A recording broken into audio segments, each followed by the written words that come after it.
I grew up in kind of a unique situation at the time. I grew up with two moms, and they were both these strong, interesting, smart, independent women who were completely self-sufficient.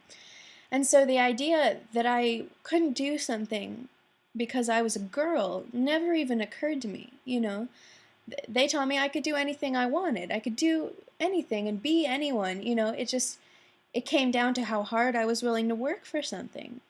It wasn't until I got older and I started, working with organizations and traveling around the world that I realized that that is not the prevailing notion that young girls are taught.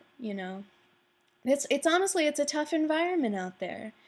Often we're judged just by looks, and physical attributes and the intelligence that girls have and the influence that they have in society is kind of just forgotten. And I think when you look around at the women in history who have helped shape the world, it's sort of terrible that that's still taught because I don't know. I've always just been really inspired by women who just defy norms, and they believe that they can do whatever they want.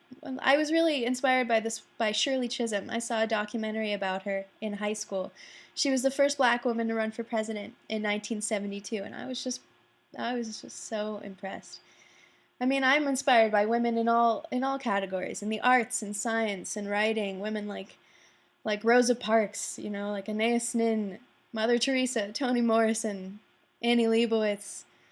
It goes on and on.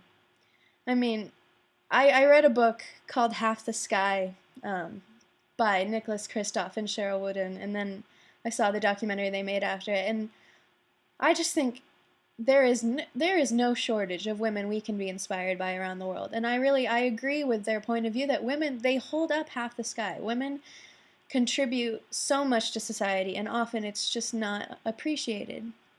Most recently, I have just been completely blown away by Malala Yousafzai. I mean, her bravery it has overwhelmed the world. Like, there's no way around it. She just won this past week. She was one of the winners of the 2013 United Nations Human Rights Prize. And I just think if a girl that young, who's not even 20, can serve as a role model to us all, it's just amazing. But she really can. She really does. I think we can all be inspired by her and, I mean, countless other women out there. There are a lot of women that I am inspired by and that make me proud to be a part of this world and these communities that we have.